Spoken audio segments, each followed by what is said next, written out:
Hello, আমি তিথি। তো আজকে বানাতে চলেছি হাঁসের ডিমের ফুলকপি দিয়ে ঝোল।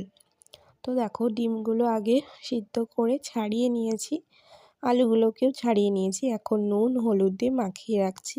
আর এই ফুলকপিগুলো আগে আমি লবণ জলে ভিজিয়ে রেখেছিলাম। তারপরে হালকা লবণ দিয়ে মাখিয়ে এখন তেলে ভেজে নিচ্ছি লালচে করে। ফুলকপিটা তুলে সেই তেলেই ভেজে নিচ্ছি ডিমগুলোকে। ডিমটাকে তুলে ফোড়নে দিয়ে দিলাম জিরে, গরম মশলা, তেজপাতা, শুকনো লঙ্কা আর হালকা থেতো করা রসুন।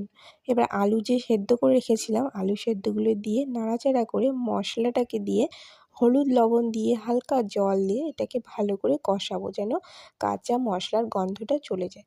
তো ফুলকপি দিয়েও নাড়াচাড়া করে জল দিয়ে দিলাম।